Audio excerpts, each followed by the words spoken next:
मेष राशीच्या लोकांसाठी जुलै 2026 हा महिना जो आहे ना, तो घर, कुटुंब, मालमत्ता, उत्पन्न वाढ, आध्यात्मिक प्रगती या सगळ्यावर भर देणारा असणार आहे असं दिसतंय. खर्च आणि मानसिक ताण या दोन गोष्टींचं जर व्यवस्थापन तुम्ही नीट केलं ना, तर जुलै महिना तुमच्यासाठी समाधानकारक असणार आहे असं ग्रहमान तरी दिसतंय. जरा सविस्तर बघूया की जुलै महिना तुम्हाला आयुष्याच्या प्रत्येक भागात नक्की काय काय देणार आहे.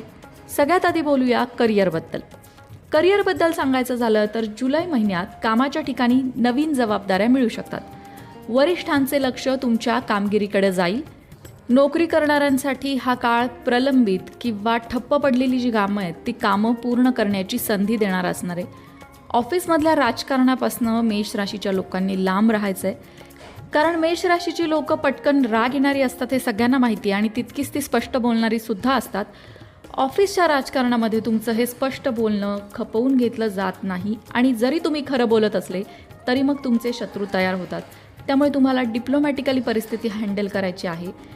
खरं बोलायचं आहे, पण ते सुद्धा अशा शब्दांची निवड करायची आहे की तुमचं म्हणणं समोरच्यापर्यंत पोहोचेल, पण तुमच्याच शब्दांनी तुमचं नुकसान होणार नाही याची काळजी घ्यायची आहे.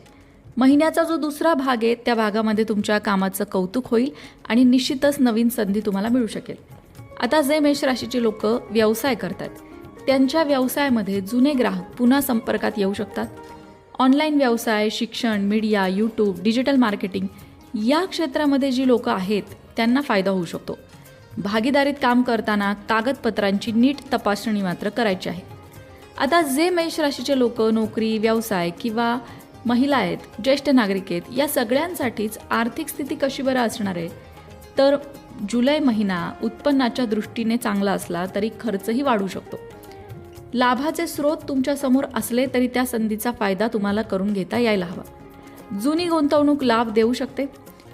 मित्रांच्या माध्यमातून सुद्धा तुमच्यासमोर काही संधी येऊ शकतात. सोशल मीडिया किंवा ऑनलाईन काम करणाऱ्यांसाठी नक्कीच आर्थिक लाभाचा महिना म्हणावा लागेल. काळजी काय घ्यायची? आर्थिक बाबतीत भावनेच्या भरात गुंतवणूक करू नका. घरगुती खर्चाचं नियोजन करणं गरजेचं आहे, कारण त्यामुळे अनावश्यक खर्च वाचणारे आणि सगळ्यात महत्त्वाचं अनावश्यक कर्ज कुठूनही घेऊ नका. कौटुंबिक बाबतीत बोलायचं झालं तर गुरुच्या प्रभावामुळे घरातलं वातावरण आनंदाचं असणार आहे. कुटुंबियांसोबत वेळ घालवण्याची संधी तुम्हाला मिळेल.